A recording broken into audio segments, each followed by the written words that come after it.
આપનું નામ? અશોક પ્રભુમલ લેનાણી, પાલિતાણા સિંધી સમાજ પ્રમુખ શ્રી। આજ પાલિતાણા કલેક્ટર ઓફિસે આવેદનપત્ર દેવામાં આવ્યું છે, શું કહો છો?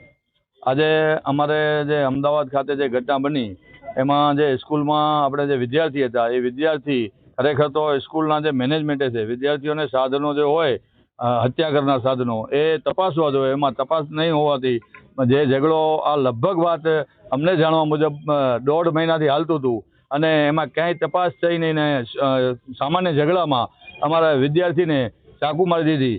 એટલે એ વિદ્યાર્થી પાછો 40 મિનિટ સુધી ત્યાં સ્કૂલમાં આપણે તડપતો રહ્યો, મેનેજમેન્ટે કંઈ ધ્યાન નથી આપવાનું। એટલે અમારે આ સિંધી સમાજ અને વિશ્વ હિન્દુ પરિષદ આ સમગ્ર રેલી ભૈરવનાથ ચોકથી આપણે અહીંયા પ્રાંત અધિકારીને આવેદનપત્ર એવું આપ્યું છે મારફત આપણે પ્રાંત અધિકારી છે, બાકી મુખ્યમંત્રીને આવેદનપત્ર આપ્યું છે કે આ સ્કૂલને આપણે કડકમાં કડક સજા થાય, આપણે ગુનેગારને જે કોઈ આમાં સંડોવાયેલા હોય બધાને કડકમાં કડક સજા થાય અને આ મેનેજમેન્ટ આપણી મંજૂરી છે એ તમામ રદ થાય અને ફરીવાર આવો કિસ્સો ન બને એવું સરકારશ્રીને અમારી સિંધી સમાજ અને વિશ્વ હિન્દુ પરિષદથી વિનંતી છે।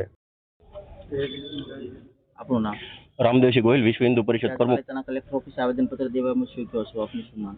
અવારનવાર વિધર્મી દ્વારા આપણા હિન્દુ સમાજ ઉપર અત્યાચાર કરવામાં આવે છે। એમાં 1.5 મહિનાથી આ યુવા ઉપર અત્યાચાર થતો હતો। સ્કૂલના મેનેજમેન્ટમાંથી બહુ ખરાબ મળ્યું છે અને 40 મિનિટ સુધી યુવાનને લોહી જતું હતું છાતીમાંથી, તોય પણ કોઈ જવાબ દેવાવાળો સ્કૂલના તંત્ર હાવ બેદરકારી છે।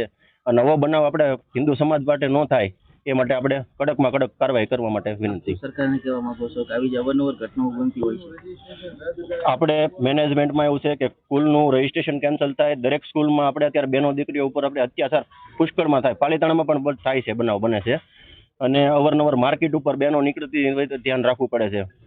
એ બાબતથી આપણે કડકમાં કડક કાર્યવાહી થાય એ બાબતે વિનંતી।